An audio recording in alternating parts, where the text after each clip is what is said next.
Buenas a todos. El nombre de mi comunicación es Algunas desigualdades integrales con un operador integral fraccional generalizado. Lo que voy a hacer en esta comunicación es utilizar un nuevo operador integral generalizado que contiene como casos particulares varios operadores fraccionarios reportados en la literatura. Entre ellos, por ejemplo, la clásica integral de Riemann-Liouville. Y en este marco voy a presentar varias desigualdades de dos tipos. Primero, del tipo Hermite-Hadamard-Fejer y en segunda instancia del tipo Chebyshev. Bueno, voy a pasar a recordar algunos de los conceptos más importantes que van a ser necesarios para la obtención de los resultados que voy a exponer.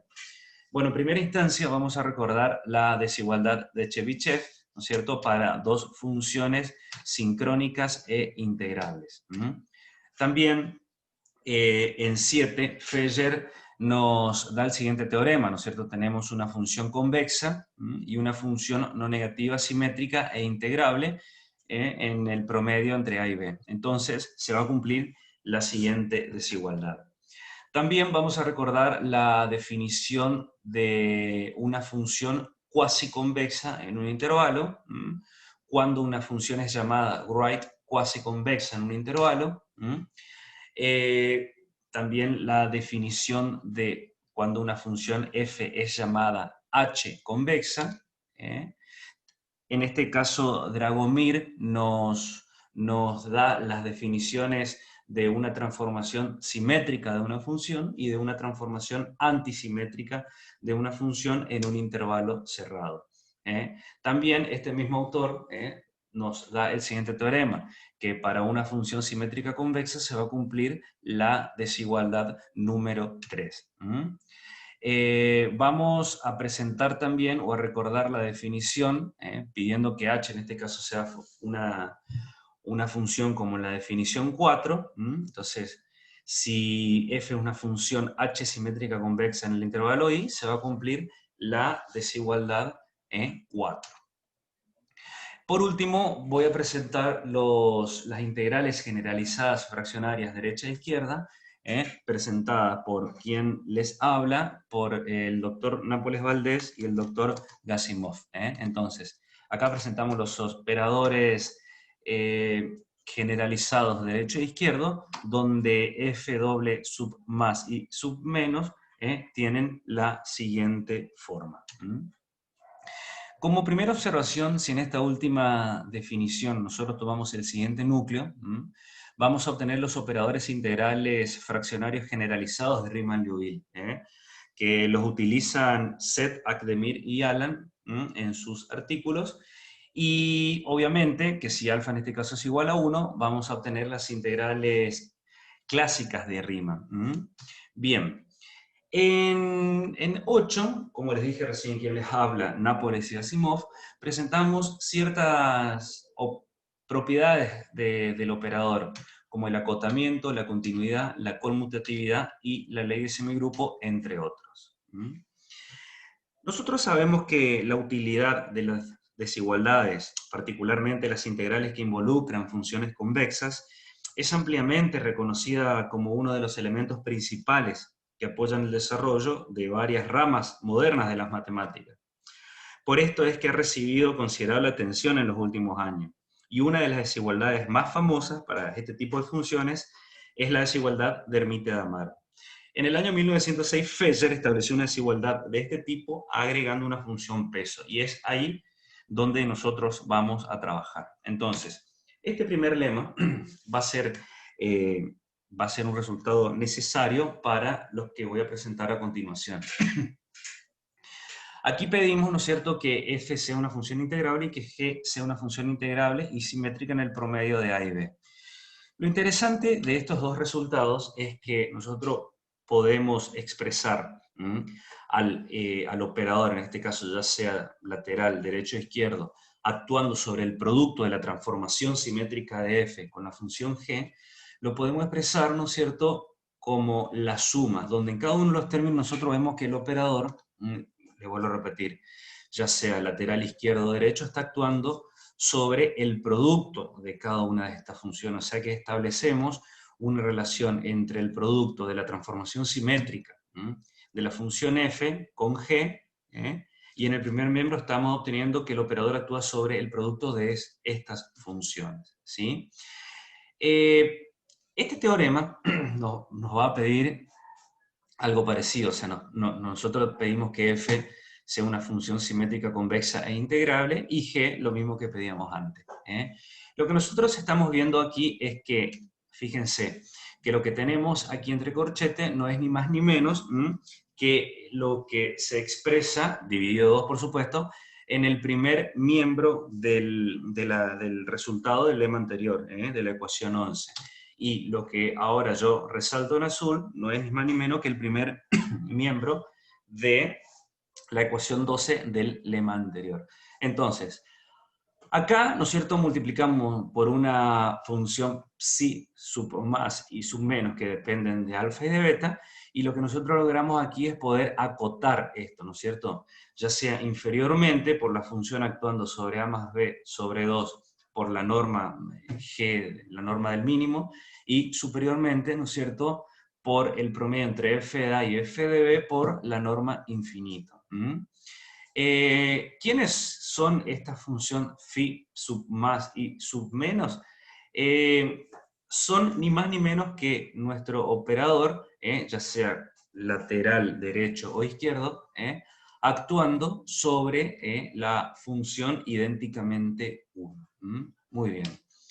Este siguiente lema que presentamos a continuación nuevamente, lo que podemos ver es que tiene algo muy parecido al primer lema que presentamos, ¿no es cierto? Estamos viendo que el operador está actuando sobre el producto de la transformación simétrica de la función f y la función g, pero ya lo estamos evaluando, ¿no es cierto?, en los extremos del intervalo a y b, donde en el primer miembro lo que nosotros estamos viendo es una conclusión análoga a lo que ya dije anteriormente respecto del primer lema.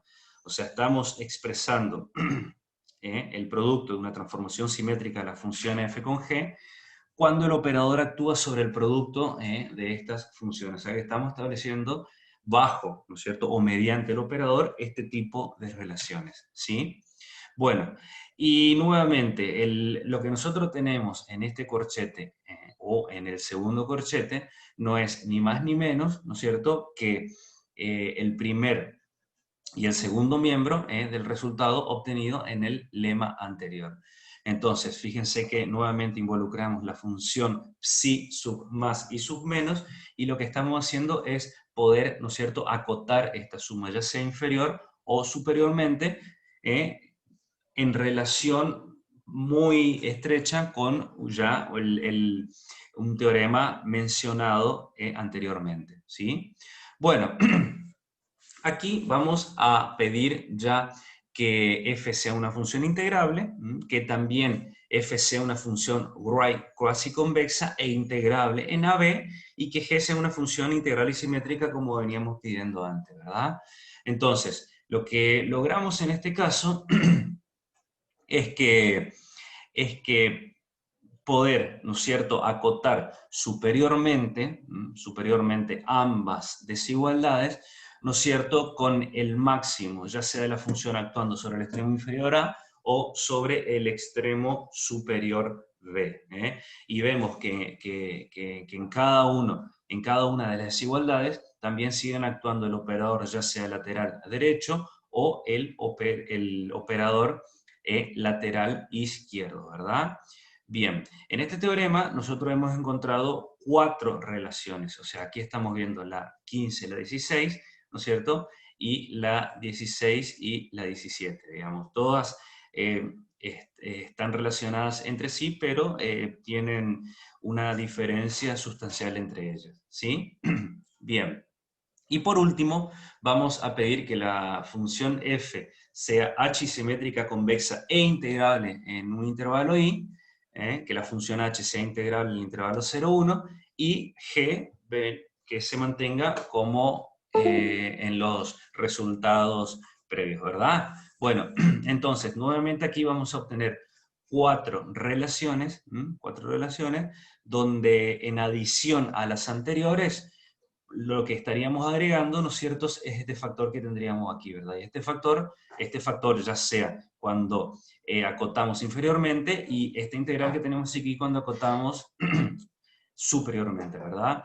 Y esta diferencia surge de que aquí nosotros ya estamos pidiendo que la función f, ¿no es cierto?, sea h simétrica convexa, ¿sí? Bueno, muy bien. Si nosotros consideramos el siguiente núcleo, t elevado a la 1 menos alfa, todos los resultados expuestos anteriormente van a obtener como casos particulares al lema 3.1, teorema 3.1, lema 3.3 y los teoremas del 3.4 al 3.7 de 15. 15 es el artículo que presentan Seth, Akdemir y Alan. O sea que los resultados que acabo de presentar están buenos, por decirlo de alguna manera, en el sentido de que contienen, ¿no es cierto?, como casos particulares este artículo. Estos resultados también generalizan los obtenidos para los operadores integrales fraccionales de Riemann-Liouville. Eso nosotros lo podemos ver en el artículo 3, ¿no es cierto?, que presenta Dragomir, que se obtiene, ¿no es cierto?, de nuestros operadores generalizados laterales, tomando el siguiente núcleo F y considerando que beta es 1. Muy bien. A continuación voy a presentar, os voy a contarles sobre algunas desigualdades integrales, pero del tipo Chebyshev, con los mismos operadores generalizados del tipo Riemann-Liouville. Entonces, en primera instancia, este resultado nos pide que dos funciones que sean sincrónicas y se van a cumplir las siguientes dos relaciones. Lo que nosotros podemos ver en el resultado 19 es que el operador actuando sobre el producto de dos funciones sincrónicas lo podemos acotar inferiormente por esta expresión que tenemos aquí. Tiene la particularidad, ¿no es cierto?, de la sencillez, también por decirlo de alguna manera, que es un cociente, donde en el numerador nosotros tenemos el operador actuando sobre cada una de las funciones sincrónicas, ya no sobre el producto, sobre cada una de ellas, ¿no es cierto?, sobre el operador actuando sobre la función idénticamente 1. Y la diferencia que presenta el resultado 20 es que, aunque el operador, fíjense en este caso, está actuando sobre el producto de dos funciones sincrónicas de la misma manera que este factor que está aquí, los órdenes son distintos, porque aquí el orden va a ser beta y aquí el orden va a ser gamma. Si nosotros miramos el segundo miembro, el resultado es análogo al presentado en 19. ¿Por qué? Porque estamos viendo en este caso que tenemos un producto donde el operador actúa sobre una función sincrónica f, de orden beta, y en este caso está actuando sobre una función sincrónica g de orden gamma. Ahí estamos viendo la relación de órdenes, ¿sí? Este teorema que está aquí ya nos está pidiendo que, en similitud al resultado anterior, que f y g sean sincrónicas, pero que h en este caso sea positiva, ¿sí? Y teniendo en cuenta, ¿no es cierto?, la función psi, que es el operador actuando sobre la función idénticamente 1, podemos ver lo siguiente. Miren acá. En este primer caso nosotros vemos que el operador de orden beta está actuando sobre el producto de estas tres funciones, ¿no es cierto? Aquí el operador gamma está actuando sobre el producto de las mismas tres funciones y nosotros lo podemos acotar inferiormente, ¿no es cierto?, con la relación ya sea del operador actuando sobre el producto de dos de ellas, porque se van presentando de a pares, o, ¿no es cierto?, el operador actuando sobre cada una, ¿no es cierto?, de estas funciones. Nuevamente, acá también se presenta la relación del operador del orden beta o del orden gamma. Entonces acá surge una pregunta natural, decirse, ¿qué sucede si los órdenes beta y gamma coinciden en este caso? Bueno, si coinciden podemos tener el siguiente corolario, ¿no es cierto? Y esta desigualdad que nosotros hemos obtenido aquí se va a reducir a la desigualdad presentada en el corolario. Muy bien. Ahora, ¿qué pasa si nosotros pedimos que las funciones f, g y h sean monótonas, definidas en el intervalo 0 infinito, y que satisfacen la siguiente desigualdad, que satisfacen la siguiente desigualdad. Acá nuevamente vamos a trabajar con dos órdenes, ¿no es cierto? Con el orden beta y con el orden gamma, ¿verdad? Entonces, lo que vemos aquí es que nosotros, acá está el operador de orden beta actuando sobre el producto de las tres funciones, pero acá ya no vamos a tener la adición, ¿no es cierto?, estrictamente hablando, sino vamos a tener la diferencia del operador ahora de orden gamma actuando sobre el producto de las funciones. Este resultado, a ver, puede ser muy similar al ya presentado anteriormente, pero esta diferencia de signos que nos aparece aquí a nosotros nos va también, cuando acotamos inferiormente, esa diferencia va a tener sus consecuencias, ¿sí? Muy bien. Acá, lo distinto que llegamos respecto a los resultados anteriores es que el operador, bueno, en similitud que tenemos de orden beta y de orden gamma, pero ya está actuando sobre el cuadrado de cada una de estas funciones. Y lo interesante nuevamente es que lo podemos acotar inferiormente con el operador actuando sobre cada una de estas funciones. O sea que estamos encontrando de una manera la relación entre el operador actuando sobre el cuadrado entre cada una de ellas, ¿sí? Y el operador actuando sobre cada una de las funciones. Y esto es lo que sucede tanto en 21 como en 22, ¿sí? Muy bien. Como la misma pregunta anteriormente que nos habíamos planteado, ¿qué sucede si los órdenes coinciden? Es decir, si beta es igual a, coincide con gamma. Entonces, el resultado 21 y 22, ¿no es cierto?, se va a reducir al resultado 23 y 24. Muy bien. En esta comunicación, ¿no es cierto?, presenté diversas desigualdades del tipo Chebyshev y Mittag-Damar-Feller, utilizando operadores fraccionarios generalizados que nos permitieron obtener como casos particulares varios de los reportados en la literatura. También resulta interesante destacar que considerando diferentes núcleos se pueden obtener como casos particulares varios operadores integrales conocidos. Por ejemplo, en el primer caso, si el núcleo lo consideramos de esta manera, con alfa y beta igual a 1, vamos a obtener como caso particular la clásica integral de Riemann. En 2, bajo el mismo núcleo, pero ahora solamente pidiendo que beta sea 1, vamos a tener la integral fraccional de Riemann-Liouville. Ahora, si pedimos solamente que el núcleo tenga esta forma, vamos a obtener la integral fraccional de Catucampola. Y si el núcleo es t a la alfa con alfa 1 igual a 1, vamos a obtener la integral fraccional lateral derecha que presenta Hadamard en 9. También podemos sumar a lo ya mencionado el alcance de nuestros resultados con algunas observaciones, ¿sí? Bien, en 13, Seth, Iskan y Huseyin, ellos trabajan sobre un tipo de desigualdad de Hermite-Damar-Feller que se obtienen bajo la noción de funciones GA convexas con integrales fraccionales de Hadamard, lo cual es un problema abierto generalizar, ¿no es cierto?, estos resultados bajo el marco o bajo los operadores generalizados que yo he utilizado en esta comunicación. Y también esta observación va a seguir siendo válida si consideramos, ¿no es cierto?, estos trabajos que están citados al final de esta comunicación, donde ahí se obtienen diferentes variantes de esta desigualdad de Hermite-Damar-Feller, donde se utilizan distintos operadores que están contenidos, ¿no es cierto?, en los operadores que yo utilicé en este trabajo. Y también una parte de estos resultados ya han sido enviados para su publicación y los últimos van a ser enviados próximamente, ¿sí?